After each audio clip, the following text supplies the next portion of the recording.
マジかっこいい。今回は走破性と居住性を兼ね備えたロマンあふれるオーバーランダージオロームを紹介します。ミリタリー好きな私はこのデザインに一目惚れ。国産でこんなに攻めたキャンピングカーがあるのかと気になっていたので、日本特殊ボディさんにお願いして見学させてもらいました。価格はなんと2000万から。これを買える人はほんの一握りだと思いますが、こんな車もあるんだなーぐらいの感覚で一緒に妄想を膨らませましょう。紹介するとこ多すぎて困ります。とりあえず紹介するところが多すぎてパンクしそうなので、オタクは抜きにしてざっくり特徴紹介しますね。ベース車はイスズのピーカム、キャンピングカー専用設計のモデルです。見てください、この先頭車両のようなフォルム、でかすぎて私がチンチクリーンに見えてしまいます。でっけ。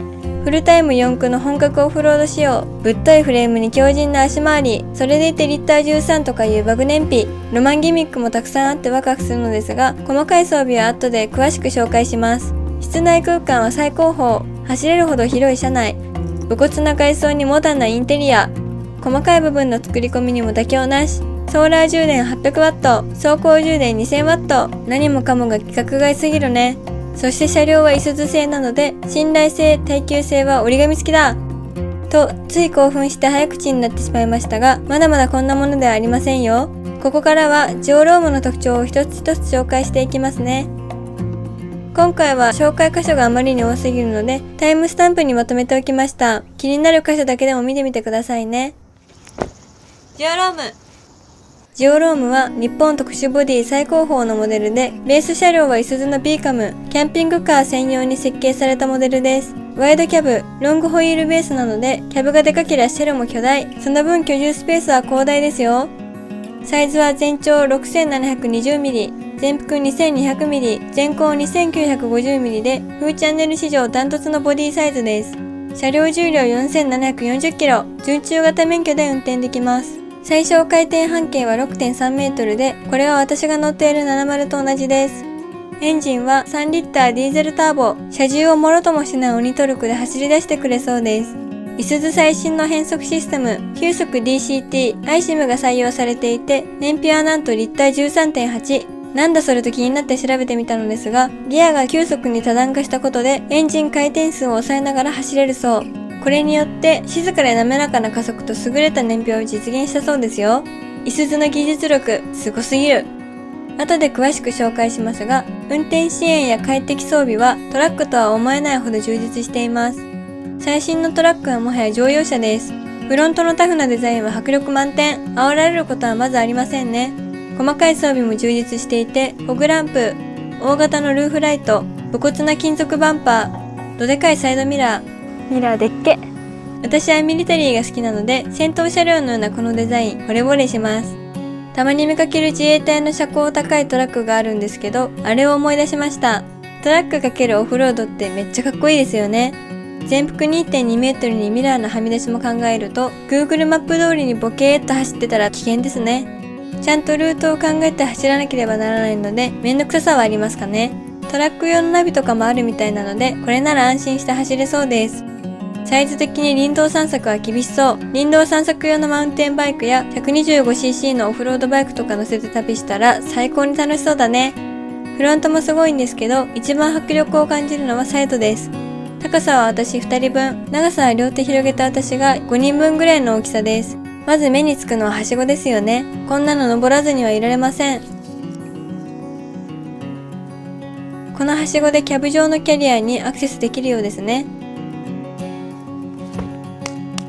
利便性はもちろんなんですけど、こういう武骨なはしごってデザインとしてもかっこいいですね。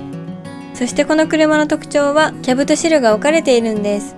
悪路を走る場合を想定してねじれに強くするためだそうです。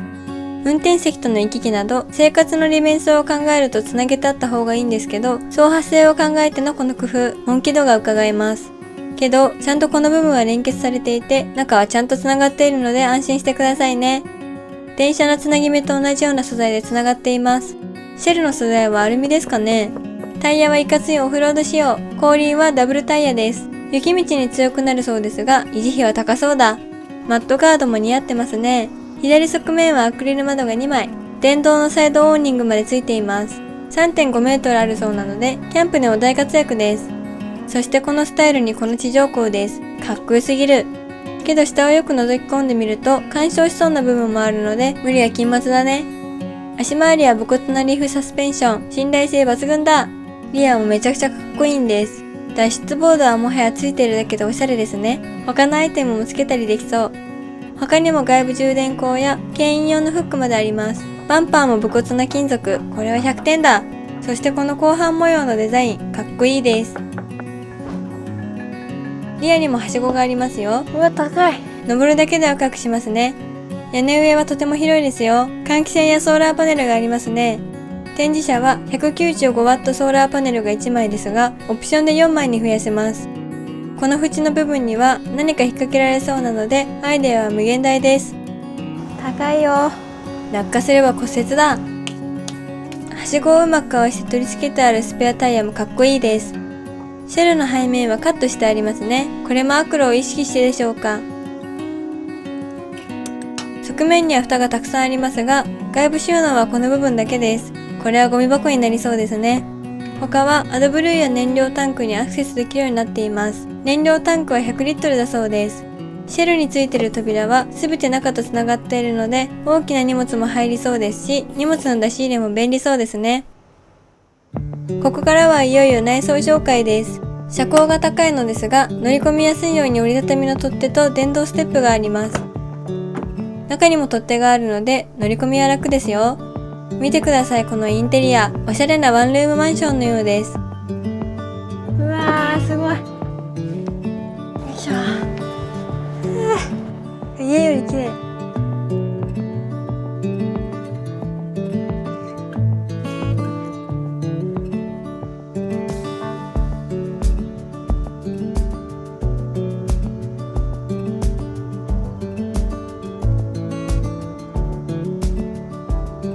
中はかなり広く作られていて、従来のキャブコンとは比べ物になりません。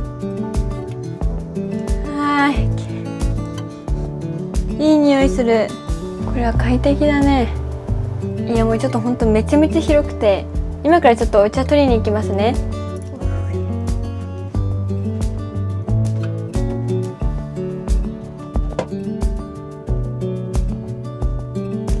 よいしょ。お茶取りに行くまでにも部屋をまたいでいく感覚、車だということを忘れてしまいそうです。どれぐらい広いかお見せします。